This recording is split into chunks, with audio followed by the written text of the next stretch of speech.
Kita awali informasi yang pertama. Berkat pengalaman petugas dalam menghadapi hewan liar, ular sanca sepanjang 3 meter yang berada di dapur milik warga di Jalan Sri Cinta, Kelurahan Kedondong Raye, Kabupaten Banyuasin berhasil dievakuasi oleh petugas Damkar Pangkalan Balai.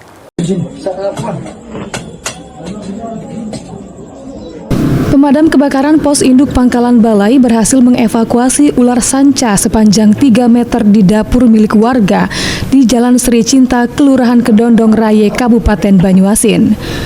Memiliki pengalaman yang banyak dalam menghadapi hewan liar, petugas damkar dengan mudah menaklukkan ular yang sangat membahayakan nyawa.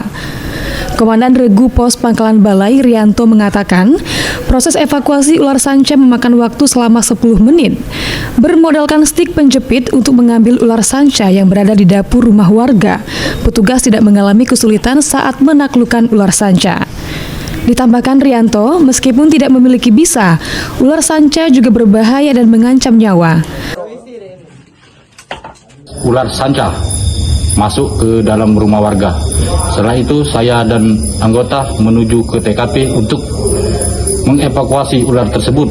Alhamdulillah setelah 10 menit kami bisa mengevakuasi ular tersebut dengan stik alat penjepit. Dan himbauan kepada seluruh masyarakat Kabupaten Banyuasin tetap waspada dengan hewan-hewan yang berbahaya seperti ular, tawon, dan lain sebagainya yang sering kami terima laporan tersebut. Rianto menghimbau kepada masyarakat untuk tetap waspada terhadap hewan liar yang membahayakan dan segera melapor jika melihat ada hewan yang membahayakan di sekitar rumah. Ridho Ilahi, PAL TV.